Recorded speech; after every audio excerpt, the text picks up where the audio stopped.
cào này đi mà sợ sạch sợ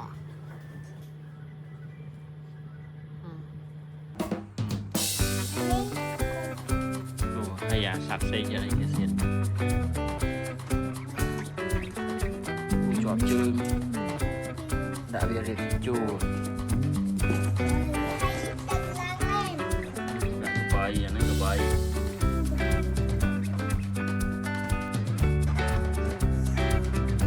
này tốt hơn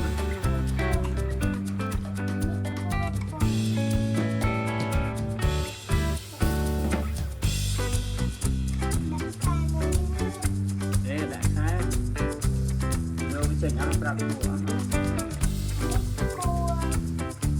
rồi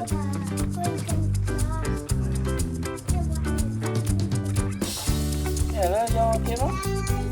để chỉnh ăn mình sạch đây nè để chỉnh ăn để bằng hàng nữa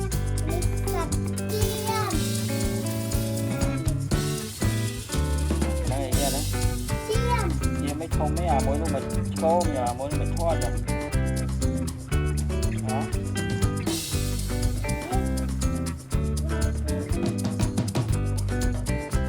bé thông gì mà chua mà phải đau đi nó đây cái này nó một bé small như đây mà đau đi hả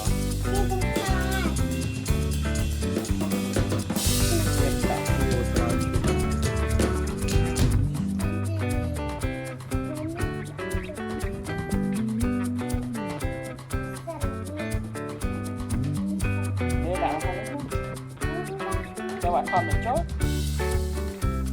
nghe đặt cái cào này đi mà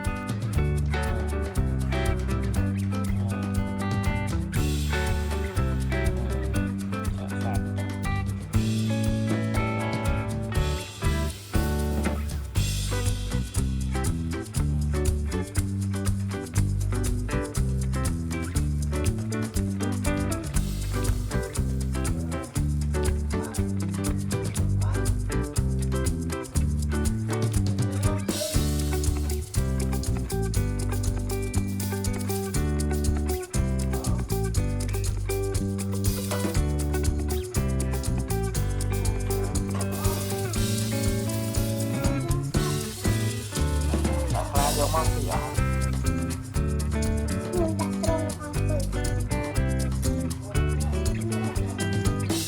Một bé đã không được.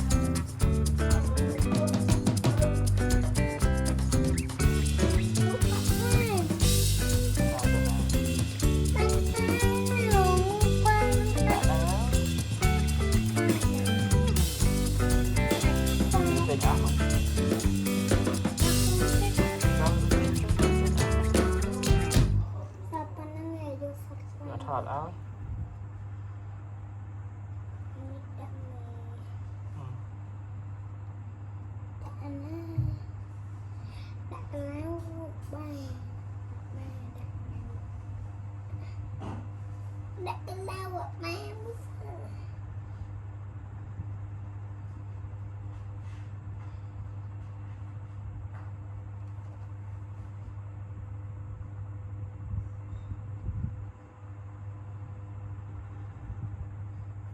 đưa bán này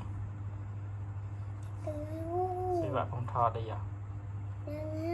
thọt cam biệt đặt vào hao rồi đại vô sạch trên nhà mà anh khơi nhặt phát ca nữa anh khơi thầy cài cho trên mà chưa trên đấy đánh nó cố nó cô đâu sạch đâu thiệt à với đánh tham nè anh ấy lựa ham bạc chương thế này chẳng bán đấy chứ nhiều cái nhé bạc chương 1 bạc